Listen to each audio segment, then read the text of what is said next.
There's a little shop in Sydney that makes the best Portuguese tarts. I love them. If I could go there every day, I would. I'm going to try to do my interpretation of it, but instead of doing small individual ones, I'm going to do a large one. And I'm not going to make the pastry from scratch because I understand people out there want shortcuts. This is standard puff pastry that you get from your supermarket, and I've just placed it in a 20 centimetre flan tin or a quiche tin just like this. I've also chilled it to make sure it's nice and firm. Now I'm going to get a fork and I'm just going to pierce it all over. Now usually when I'm making a tart like this, I would use short crust pastry, but I want the flakiness and the butteriness of puff pastry. To ensure it doesn't puff up too much, we're going to blind bake it. So a bit of baking paper into the base of this. And then I have some rice that we'll use as cooking beads. And this is also going to ensure that we get that flat base on our tart shell. So spread this all the way to the sides. So I've preheated my oven to 180 degrees and this will blind bake for about 15 to 20 minutes or until it starts to go golden on the outside. Then I'll remove the rice and then cook it again for about 15 minutes just to seal off the base.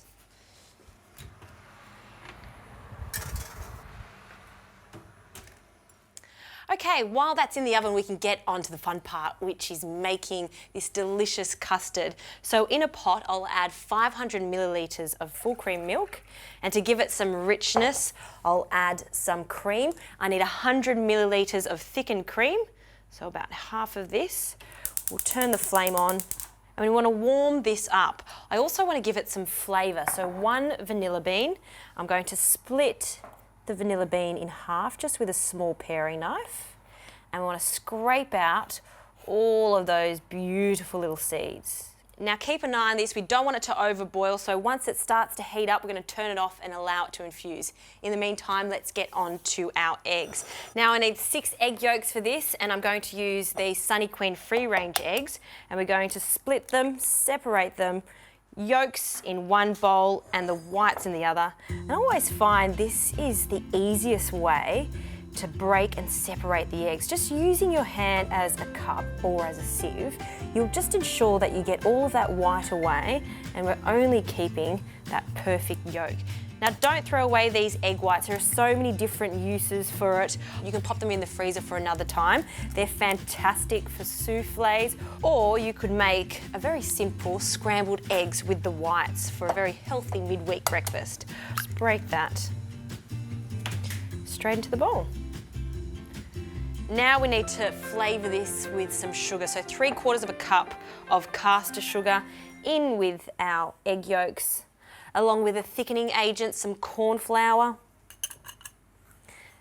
And now I'll whisk that together to incorporate all of the dry ingredients into the yolks. So you want to continually whisk this until the sugar dissolves and it becomes pale, thick and glossy, just like this. Now that has come to the boil, so we'll just take it off the heat and constantly stirring, and little by little we're going to add our milk. You want to constantly stir this because if you add it in all at the same time without mixing it, what's going to happen is we're going to get scrambled eggs, and this is not a scrambled egg mixture. We want the perfect custard. So now that it's safe, because you can see that it's liquefied even more, we can add the rest in. Okay. That's the first part of the custard done. Now it's too thin at the moment, we need to thicken it up. So the pan goes back on the heat on a medium to low heat. Not too hot because we don't want this to split. We're going to pour our custard mixture into the pot. No need to get a clean one. I'll give that a quick stir, and you can see that it's slightly frothy on the top. You know that this custard is ready when it's thick, but also as soon as those bubbles start to subside, that's also a clear indication that the custard is ready. I'll also just transfer over to a whisk to ensure we don't get any lumps. So constantly whisk this. Now you see that it thickens up quite significantly because of that flour, and this is what we're looking for. That is just right. Now I'm going to turn the heat off and we can place this into a clean bowl. I'm going to transfer over from a whisk back to a spatula and then pour that silky smooth sauce into the bowl. Yum, I could just eat that as is. But we will wait to taste even better in the tart shell. Now this needs to cool completely, so I'm going to cover it with a silicone sheet. That will ensure that a skin doesn't form. Okay, into the fridge, and we'll just wait for that pastry to finish cooking, then we can bring it together.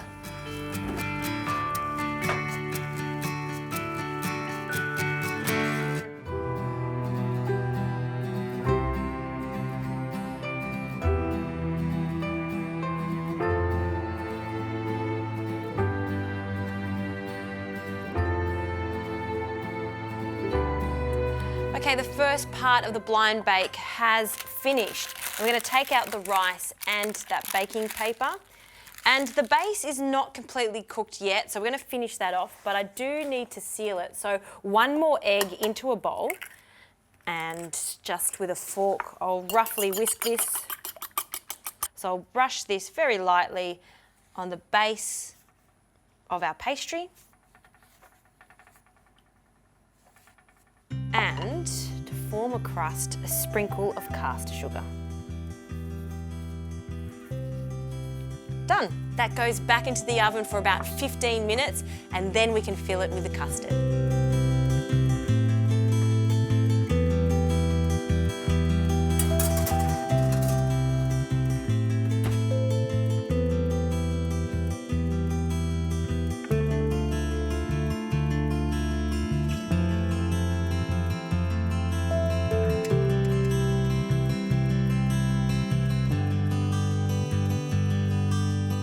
Okay, the pastry shell has come out of the oven. You can see that it's golden, it's set. It's ready for the next stage. So I'm going to take this off our custard.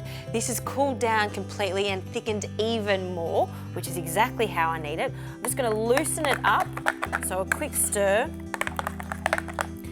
And then I'm going to pour this into the tart shell. Perfect amount. And then with the back of the spoon, I'm going to spread this out all the way to the sides. Oh, that is looking just right. Now the oven is set at 180 degrees. It goes back in the oven for about 20 minutes or until it's lightly golden on the top and it's just set. It's okay if there's a slight wobble in the center, and then we'll give it its final touch, the very Portuguese touch, which is a hint of cinnamon.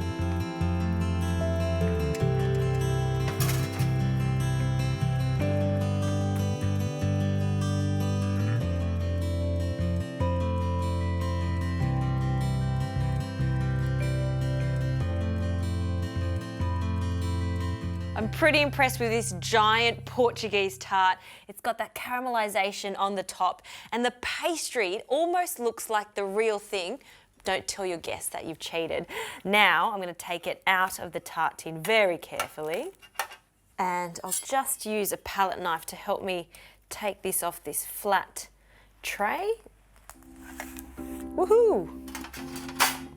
That is perfect. And finally, we need to dust this with some cinnamon, because without the cinnamon, it's not a Portuguese tart. So I'll just add a little to a fine sieve, just like this one. And then you can be quite generous with the cinnamon over the top. Oh. And there you go, that's my Portuguese tart. Yes, it's not traditional like the small ones, but you know what, sometimes it's good to change it up. Giant Portuguese tart, that's what's going to be happening in my kitchen from now on.